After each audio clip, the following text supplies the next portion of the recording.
Alright, good morning, boys. What is up? Today is Tuesday or Wednesday, May 6th. Pretty clean day today. I took a very unnecessary loss that I could have avoided, so I am going to go everything and including my bias coming to market open. I do believe today was a very, very textbook day, so I'm going to review this on the 4-hour time frame. Obviously, we're bullish. We do still have new day opening gap that we didn't completely fill. So that could have been a draw on liquidity, but I didn't really want it as one just because structure on the hourly looked so nice for longs. We have this unfilled hourly resting above us right now as well. If we just take a look at price, what can we see here on the hourly time frame? Right, you can see we have an hourly order block, right? This broke above this high, making this a breaker block. So we have an hourly breaker block, hourly order block, and an hourly gap, all resting right where price is planning to react off. We also have a bullish 1-hour gap here, and what is this inside of? Inside of this range. From this low, the manipulation leg, to this high. And what do? We tap into all the OTE. Right? So now we're in OTE. We're in a 1-hour gap. We have what? Look at this low resistance liquidity. For those of you guys who don't know what low resistance liquidity is, it's literally just like highs in the market. You can just draw a trend line over and it fits perfectly. Right, just picture it that way. Like it literally just looks like a textbook trend line. Like you Google stocks and it gives you this shit.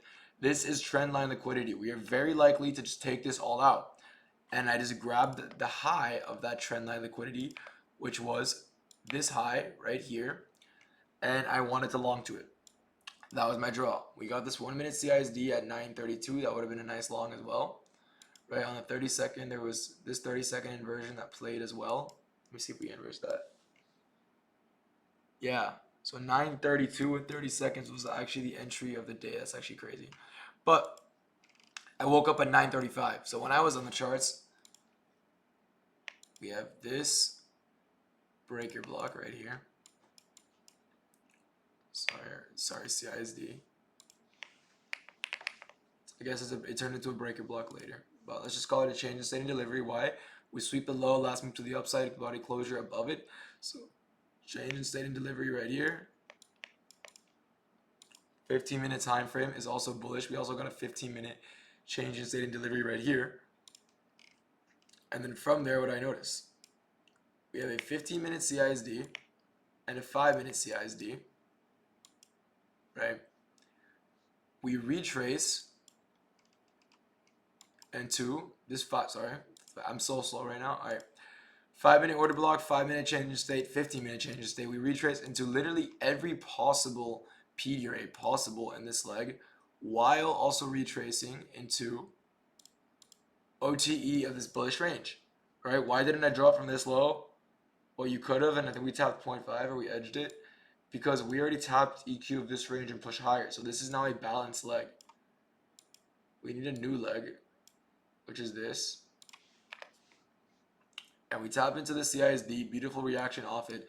I enter off this 1-minute change in state and delivery right here with my TP up here. I was very edged, and then break even was just at this high, right? So we tapped all my PD rays. We also pulled into a discount of the range, got a reaction from there, out of there, and made a change in state and delivery. That is when I entered in long, targeting that internal high right there. Very unfortunate that we lost. Quite literally nothing I can do about it. So, sucks to suck. But on to tomorrow, we did only lose $200 across 5 XFAs, which is literally nothing. So, I'm still waiting on Lucid to make my live account. I still don't have a live account. So, I'm still waiting on that. And once I have a live account, you best believe we're going to be ripping TPs every day. And hopefully price clears up as well because this has been going on for months now. With that being said, I hope you guys have a great day, learn something new, and I will see you boys soon. Peace out.